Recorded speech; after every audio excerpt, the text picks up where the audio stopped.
Shalom, sahabat Bible Study CK7 yang dikasihi Tuhan Yesus Kristus.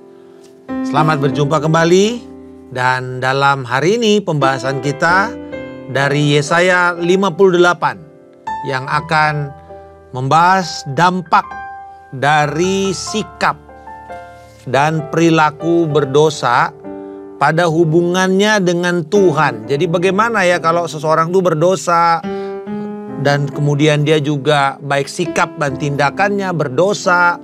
Bagaimana sebenarnya hubungannya dengan Tuhan? Atau kalau itu satu komunitas, sebenarnya bagaimana di mata Tuhan memandang komunitas yang seperti ini? Nah, ini bicara mungkin dalam konteks sekarang adalah gereja Tuhan atau persekutuan orang percaya. Apakah ini akan sungguh menyenangkan Tuhan? Karena mungkin saja tindakan orang itu kelihatannya menyenangkan Tuhan. Tetapi kita tahu bahwa Tuhan jauh lebih tertarik untuk melihat kedalaman hatinya. Karena di dalam pasal ini kita akan belajar ada orang yang kelihatannya melakukan pekerjaan, kesalehan, apakah beribadah, berpuasa, menjaga hari Sabat. Tapi sebenarnya kesalehan yang mereka kerjakan itu bukan untuk kemuliaan Tuhan, bukan untuk kepentingan orang banyak, tapi sebenarnya untuk kepentingan diri mereka sendiri, untuk keuntungan diri mereka sendiri. Dan ternyata mereka jauh lebih peduli mengatakan yang penting saya diberkati Tuhan. Saya nggak peduli dengan orang lain. Tapi sebelumnya saudara, untuk lebih jauh lagi kita memahami kebenaran ini supaya kita bisa menyadari beribadah itu yang sebenarnya berkenan kepada Allah bukan semata-mata melakukan ritual, tetapi menghidupi kebenaran dan prinsip dan semangat yang ada di balik daripada tindakan ritual tersebut. Mari hari ini saya mau mengajak kita untuk sungguh menikmati keintiman kita dengan Bapa. Kita bersyukur bahwa kita beribadah kepada Tuhan dimanapun kita berada pada saat ini.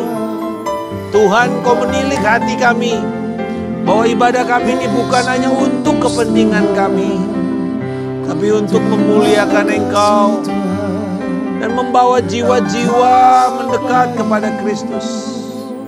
Pujilah Engkau Tuhan. Mari lihat hati kami Tuhan. Selidiki aku, lihat hatiku, apakah ku sungguh mengasihimu, Yesus, Kau yang Maha Tahu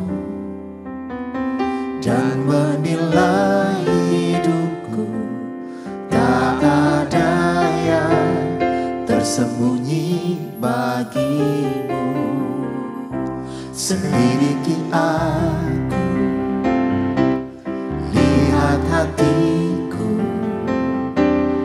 apakah ku sungguh mengasihimu, Yesus, Kau yang Maha Tahu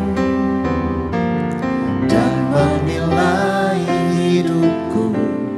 Tak ada yang tersembunyi bagimu. Telah kulihat kebaikanmu yang tak pernah habis di hidupku. Ku berjuang sampai akhirnya Kau dapati aku tetap setia. Telah kulihat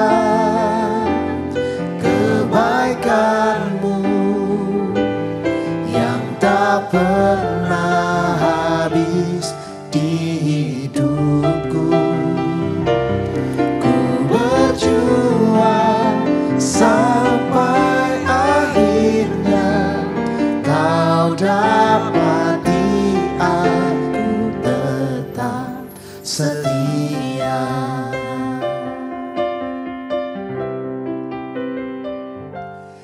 Selidiki aku, lihat hatiku, apakah ku sungguh mengasihimu, Yesus. Kau yang Maha Tahu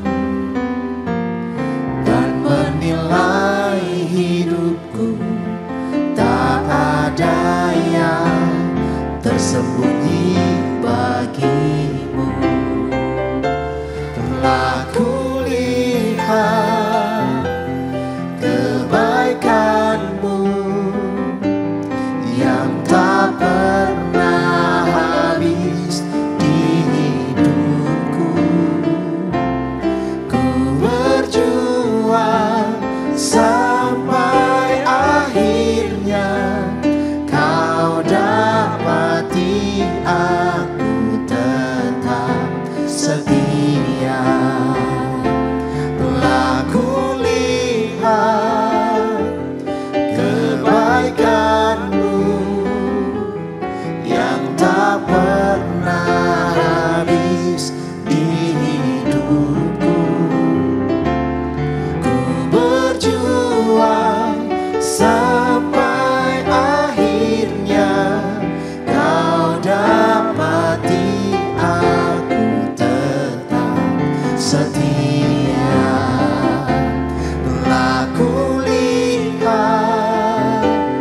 kebaikanmu yang tak pernah habis di hidupku. Ku berjuang sampai akhirnya kau dapati aku tetap setia. Kau dapati aku tetap setia. Kau dapati aku tetap setia.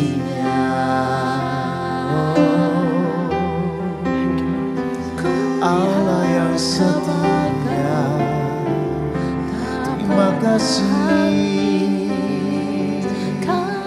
Ilalana basala, ilalana basyakara, ilalana balana balana balana, ilabalana balana balana balana balana balana balana balana balana balana balana balana, ilalana balana basala. Allah yang setia, penyertaan-Mu nyata bagi kami.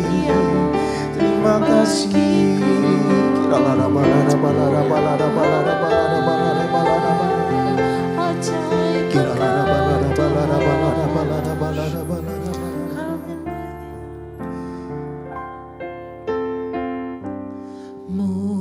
Mulialah nama-Mu Tuhan,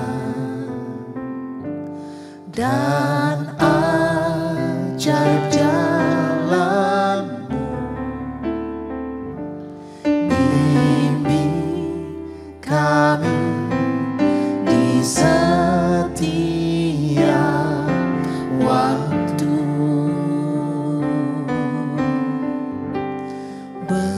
Besar setia-Mu Tuhan, agunglah karya-Mu, Yesus. Kami bersyukur padamu. Mulialah nama-Mu Tuhan,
syukur padamu.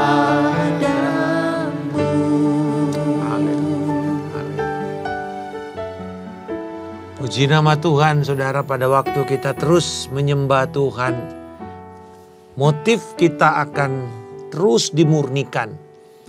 Dan hari ini kita akan belajar bahwa Yesaya 58 ini merupakan sebuah peringatan kepada orang-orang yang melakukan tindakan keagamaan atau tindakan ibadah, tapi fokusnya hanya untuk diri sendiri. Tidak peduli dengan apa yang ingin Tuhan katakan, apa yang Tuhan mau kerjakan lewat hidup kita. Hanya untuk kepuasan sendiri saja. Dan merasa bahwa saya sudah menggenapi persyaratan, kewajiban. Bahkan mungkin orang memuji, wah luar biasa loh dia. Seperti orang Farisi.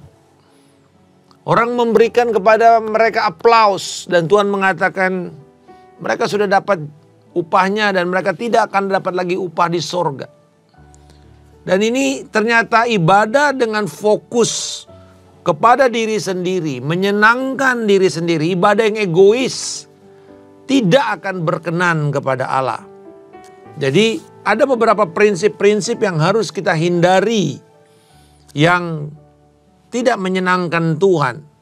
Karena Tuhan itu adalah Tuhan yang adil. Dalam ayat yang kedua, hari demi hari mereka mencari aku, suka mengenal segala jalanku. Nah ini hari demi hari. Bayangin setiap hari mereka mencari Tuhan. Kurang apa rohaninya orang seperti ini? Suka mengenal segala jalan Tuhan. Woi, artinya dia suka baca dan belajar firman Tuhan. Suka dengar khotbah. Suka ikut seminar. Seperti bangsa melakukan yang benar dan tidak meninggalkan hukum Allahnya. Mereka menanyakan hukum-hukum yang benar kepadaku. Mereka suka mendekat kepada Allah, katanya. Mengapa kami tidak berpuasa dan engkau memperhatikannya? Mengapa kami merendahkan diri dan engkau tidak menghiraukannya? Sesungguhnya pada hari puasamu engkau masih sibuk dengan urusanmu dan kamu menindas semua buruhmu. Jadi mereka bilang, Tuhan, aku udah bikin begini, aku udah bikin begitu. Kok Tuhan tidak menghiraukan? Pada waktu aku mencari Tuhan, kok Tuhan tidak peduli? Dan Tuhan mengatakan sesungguhnya pada hari puasamu itu engkau masih sibuk dengan urusan-urusanmu. Hatimu tidak benar, bahkan dikatakan kamu masih menindas buruh-buruhmu. Jadi saudara-saudara, ketika ada prinsip ini ya, bahwa Tuhan itu adil. Dia tidak lihat orang itu hanya sekedar melakukan tindakan agamanya. Tetapi di satu sisi menentang keadilan, menindas. Tapi kemudian kepada mereka yang mau bertobat, di dalam ayat yang ke-8. Pada waktu itulah dikatakan, terangmu akan mereka seperti fajar dan lukamu akan pulih dengan segera. Kebenaran menjadi barisan depanmu dan kemuliaan Tuhan menjadi barisan belakangmu. Pada waktu engkau memberikan sikap yang benar di dalam beribadah, dalam berpuasa, engkau fokus kepada orang-orang yang mengalami penderitaan. Di situ terangmu akan bercahaya. Nah, jadi saudara-saudara, kelihatan sekali kontras antara orang yang melakukan perbuatan rohani tetapi fokusnya hanya kepentingan diri mereka sendiri. Sekedar sebuah kewajiban tapi tindakan itu tidak merubah hidup mereka. Ada orang yang berpuasanya lama tapi tidak merubah hidup. Nanti sama lagi aja kehidupan mereka. Karena berpuasanya akhirnya hanya fokus kepada diri sendiri. Saudara-saudara, ternyata di sini tidak semua orang yang beribadah itu akan mendapat imbalan yang tepat seperti yang Tuhan mau. Bahkan Tuhan memberi instruksi kepada Nabi Yesaya. Mengingatkan orang Israel yang kelihatannya sangat religius. Bahwa berkat ilahi khusus tidak secara alami itu mengalir dari Tuhan kepada orang-orang yang beribadah. Tetapi tidak menyenangkan Tuhan dalam seluruh hidup mereka. Jadi hidup mereka itu, Yesusnya itu cuma sekedar masuk dalam satu kotak. Tetapi sebenarnya Yesus itu harus ada di dalam pusat. Seperti roda. Ada aksisnya ya. Ada pusatnya. Nah, disitulah Kristus. Lalu dia seluruh jeruji-jeruji. Seperti kalau roda sepeda gitu ya. Seluruh jeruji-jeruji itu, jari-jarinya itu adalah seluruh aspek hidup kita. Harusnya Kristus yang jadi fokus.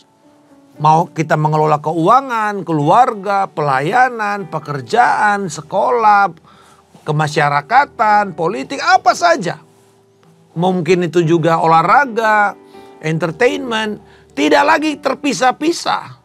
Tetapi semua harus terfokus kepada Kristus. Nah, Tuhan mengatakan kalau begitu baru ada berkatnya.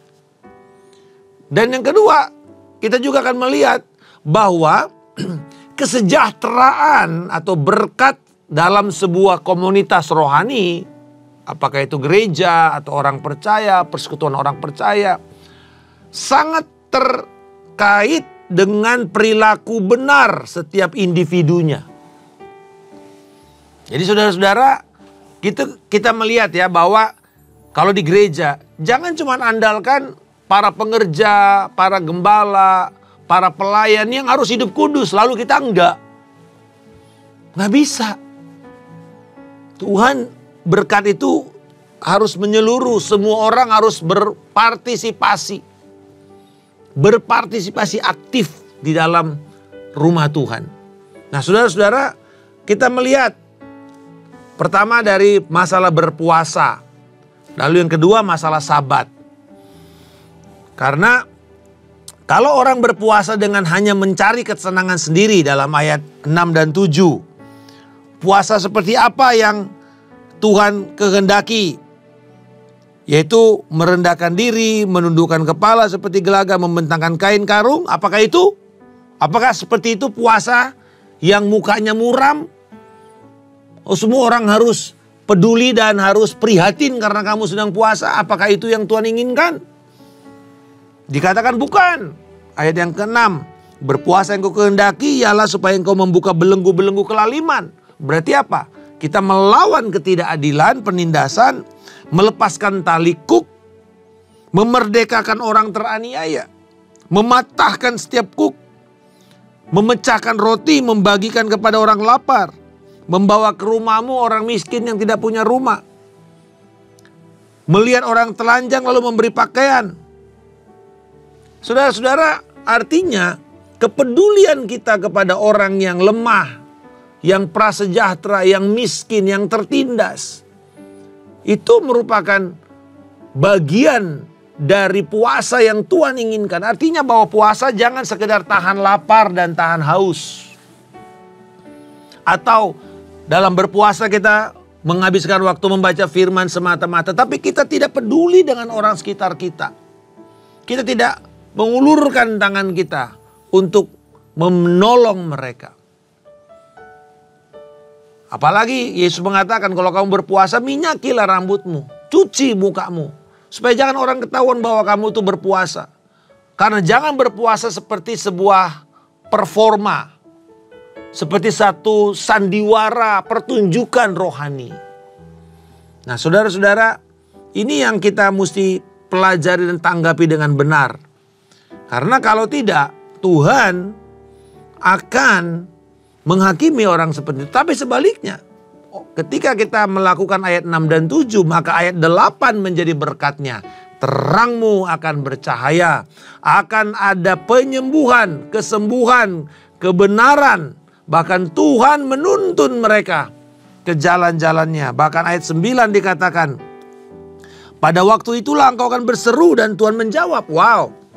Ketika kita berpuasa dengan sikap yang benar dalam ayat 6 dan 7, ayat 8, 9, dan 10 itu adalah berkatnya. Bukan cuma terang kita bercahaya, luka kita sembuh, kebenaran itu akan kita dapatkan. Doa kita dijawab. Pertolongan datang dari Tuhan. Kita membebaskan orang dari penghakiman. Dia kan tidak mengenakan kuk lagi kepada sesamamu. Kita melepaskan pengampunan. Tidak lagi menunjuk-nunjuk orang dengan memfitnah. Bahkan ketika kita memenuhi kebutuhan orang yang tertindas, terangmu akan terbit dalam gelap. Dan kegelapanmu akan seperti rembang tengah hari. Artinya sirna. Wah, luar biasa berkatnya secara spiritual dan secara material, ya, tubuh yang sembuh, kebenaran yang Tuhan berikan kepada kita, ada terang, ada sungguh jalan yang jelas yang Tuhan berikan kepada kita. Ini loh pesan yang Tuhan inginkan kepada setiap orang percaya, bahkan sampai sekarang masih relevan. Jangan salah di dalam beribadah. Jangan hanya buat ibadah sebagai sebuah kewajiban agama. Tapi jadikan itu sebagai gaya hidup. Untuk mengasihi Tuhan Allah dengan segenap hati. Dan mengasihi sesama kita. Sebagaimana kita mengasihi diri kita sendiri. Berkorban untuk mereka. Nah, kita sudah membahas tadi mengenai puasa yang tidak menyenangkan Tuhan dan yang berkenan. Lalu kemudian kita melihat bagaimana Sabat yang menyenangkan hati Tuhan. Dan juga bagaimana menghormati Sabat itu sendiri. Jadi saudara-saudara, struktur yang kita lihat di sini selalu pola bagaimana Yesaya mengajarkan. Dia selalu memberikan dulu apa yang akan dilakukan atau apa yang harus dilakukan. Contoh misalnya, kamu harus merawat orang-orang yang tertindas. Ayat 6 sampai 9. Apa yang harus kamu lakukan? Ayat 6 dan 7. Lalu kemudian apa hasilnya? Ayat 8 dan 9. Gitu. Lalu prinsip kedua, apalagi ibadah yang saleh itu? Menghapus penindasan dan membawa transformasi. Ayat 9 sampai 12. Terus bagaimana kamu melakukannya? Ayat 9 sampai 10. Itu bagaimana kamu melakukannya. Lalu apa hasilnya? Hasilnya ayat 10 sampai dengan 12. Jadi begitu ya, kita melihat pola penulisan dan pesan itu. Jadi ada 3 yang penting. Pertama, bahwa ibadah yang sejati itu, baik itu puasa maupun Sabat, adalah kita merawat mereka yang tertindas. Dan membawa perubahan kepada sekeliling kita. Berjuang untuk membawa transformasi. Yang kedua, kita menghapus penindasan. Menghapus ketidakadilan. Ini pekerjaan yang tidak mudah. Tapi kita bisa mulai dari orang per orang. Satu persatu. Langkah kecil-kecil yang kita bisa kerjakan kepada orang sekitar kita. Tidak perlu harus langsung satu komunitas. Lakukan mulai dari satu orang demi satu orang, baik dalam jemaat, dalam kul, di kerabat saudara, di RT RW saudara. Lalu kemudian bagaimana kita bisa membawa Sabat yang membawa sukacita. Nah, coba kita lihat sekarang ayat 13 dan 14. Bagaimana membawa Sabat yang penuh sukacita? Apabila engkau menahan kakimu pada hari Sabat untuk tidak melakukan urusanmu pada hari kudus. Jadi artinya pada waktu Sabat jangan lagi mikirin gimana ya toko. Ada orang yang harus memutuskan untuk menutup tokonya. Tidak beraktivitas hari-hari yang biasa dia lakukan. Tidak main golf pada hari Minggu. Gitu ya. Tidak main sepedaan sebelum ke gereja atau beribadah. Artinya ini waktu di mana kita fokuskan kepada Tuhan. Recharging our spirit. Lalu kemudian apabila engkau menyebut hari Sabat, hari kesenangan dan hari kudus Tuhan, hari mulia. Engkau menghormati dengan tidak menjalankan segala kesibukanmu. Nah ini dia. Tidak menjalankan kesibukanmu. Maksudnya kesibukan hari-hari kita. Apakah itu berdagang, apakah itu bekerja, apakah itu mungkin melakukan aktivitas yang lain di luar daripada menyenangkan melayani Tuhan, melayani sesama lewat ibadah atau pelayanan rohani. Maka engkau akan bersenang-senang karena Tuhan. Jadi bagaimana kita bisa menikmati hari itu dengan kita menikmati Tuhan. We enjoy ourselves, our fellowship with God. Aku akan membuat engkau melintasi puncak bukit-bukit di bumi. Aku akan memberikan engkau makan dari milik pusaka Yakub bapa leluhurmu, sebab mulut Tuhanlah yang mengatakannya. Menarik sekali ya, bahwa pada waktu kita fokus di hari Sabat itu, benar-benar kita melakukan seperti yang kita katakan, aku ingin menyenangkan Tuhan. Aku ingin menjadi berkat. Itu sebabnya hari Minggu itu kalau akan kita tahu sebagai hari yang cukup padat kita memberi waktu kita kepada pekerjaan Tuhan. Kita perlu hari Sabtunya itu mengambil waktu beristirahat yang cukup.